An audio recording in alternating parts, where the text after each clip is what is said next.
Hey everybody, it's Joe from greenlightsound.com, and today we're going to take a look at the new AMEK EQ 250 from Brainworx and Plugin Alliance, which is of course based upon the Sontec MEP 250 EQ, one of the first parametric EQs available, with some added Brainworx controls on this bottom panel down here, which they often add to their plugins. It has 5 fully parametric EQ bands with the addition of the high pass and low pass filters as well. It's got 12 dB of boost or cut, and you can choose to have it be 6 dB for a little bit finer control over the travel of the knob. The low and high band can be switched between fully parametric or shelving bands. Of course, we have a Q or bandwidth control as well for these parametric bands.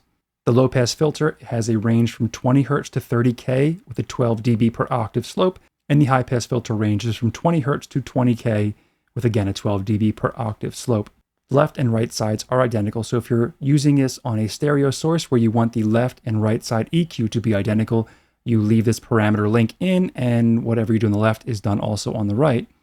Of course, you can unlink them and do the left and right channels differently, or you can hit this button down here and EQ the mid and side signals separately as well, which is really nice.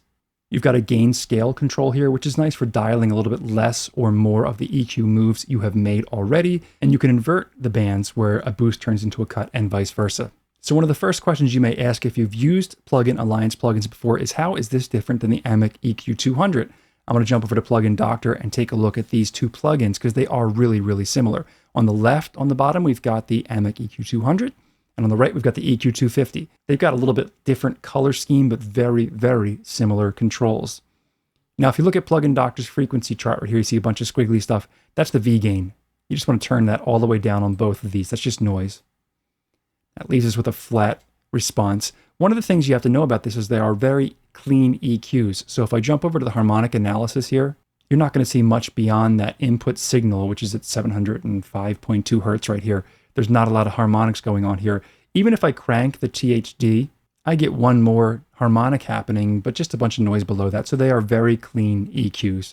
So I want to dial in some basic sort of mix bus settings that I might use and see how they match up between these two EQs. We'll start with the 250 first on the right-hand side. I'm going to move this bottom band over to shelving, all the way at the bottom of the left side of the knob's travel. I want to set this to 100 Hertz. And I want to do about 3 dB of boost here. So one odd characteristic I found on this bottom shelving band is you get this really big boost in the sub information down here of a few dB. So instead of being kind of a level shelf here, the very bottom end boosts a lot of information up there. Of course, we could use the high pass filter, engage that, and that'll cut all that out. But if I get rid of that, that's a big sub boost down there. If I do the same thing on the AMEK EQ 200, there we go with 3 dB boost there. You can see this line, that's the 200 line. You get a different shape to that low shelf for sure. And you don't get that extension in the sub information, which is a really strange thing to have in an EQ. So low shelf shape is a little bit different. I'll do the same thing with the high shelf here. Dial it in on the 200 first. So I went with 12K and 3 dB boost there. Let's do the same thing on the EQ 250. There we go, 12K, 3 dB boost. Now you can see the EQ 250 ends up being a little bit hotter. So if I bring the output gain down, I can match the curves a little bit better. And you can see the high shelf here is very similar between these two. That low shelf is different, but the high shelf is very similar. Now if we dial in the mid EQ band, I'm going to leave it on its default setting. I'm just going to push it up 3 dB just to see what the shape is. And do the same thing on the EQ 250. It's got a different default frequency, so we'll bring it down a little bit. I'm going to bring that gain down too to kind of match.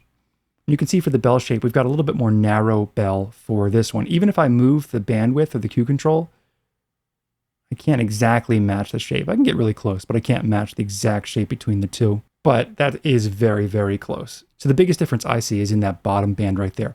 And the last thing I want to check on the EQ 250, I'm going to turn off the EQ 200. I'm going to go back to the default setting on this one. It's going to be that top band, because that top band, when it's not in a shelf mode, shows some cramping behavior. And let's see if it happens here as well. So cramping, of course, is when this bell shape gets distorted as we approach Nyquist frequency. I push it up, and yes, it does. It cramps, just like the EQ 200. So if you're using that shape up at the top, that bell shape, and you're using it at the very top of the frequency spectrum, just be careful. You're not going to get the exact response you would in actual analog gear. Of course, you could always just move it into shelving mode, and shelves don't cramp. So you could just leave it like that. But that bell shape does show some cramping behavior. Okay, so now that we've compared the two different plugins that are very similar, the 200 and 250 versions of the AMEK EQs, let's hear the 250 in action on a mix. First thing I'm going to do is bypass the plugin completely. Let's just hear the mix as is. Once again we raise our voices.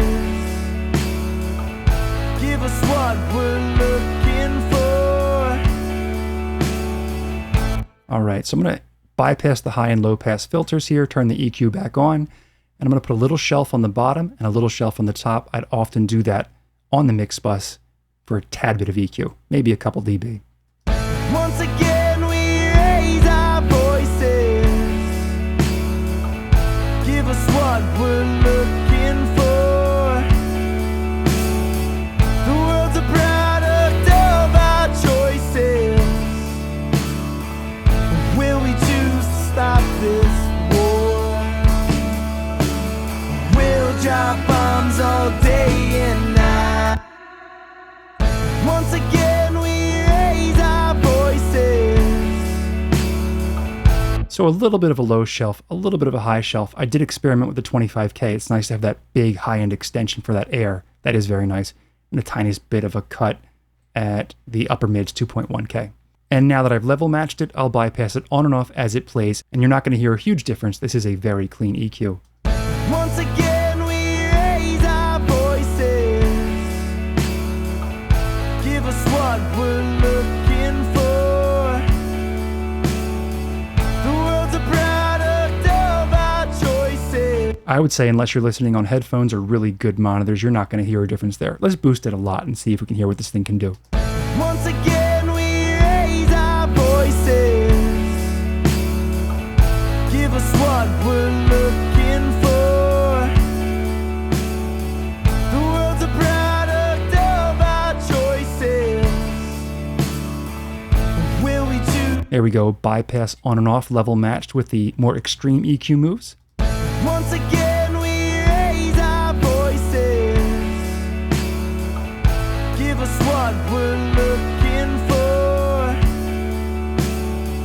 The world's a product of our choices. Will we choose to stop this war? Now let's engage that high pass filter to see if we can get rid of that huge sub information bump that we saw in Plugin Doctor. Once again we raise our voices. Give us what we're looking for. Listen especially to the kick as I bypass this high pass filter on and off, and you'll hear how much bigger it gets. Too big in the subs when the high pass filter's off. Once again we raise our voices. Give us what we're looking for. The world's a product. So I don't own the original EQ that this is based upon, but if that is a feature of it, having that big sub boost, it's a strange feature, and it kind of doesn't allow you to use the low shelf without getting a little bit out of control on the bottom end if you don't use the high pass filter in conjunction with it. So there we have it, the AMEK EQ 250, new from Brainworx and Plugin Alliance. My thought is, if you already own the AMEK EQ 200, you've got a really clean mastering grade EQ. You probably don't need the AMEK EQ 250 for slightly different curves. Also, the EQ 200 doesn't have that sort of weird anomaly in the subs on the low shelf. So I'd trust using that low shelf a little bit more on the 200 than I would on the 250 here.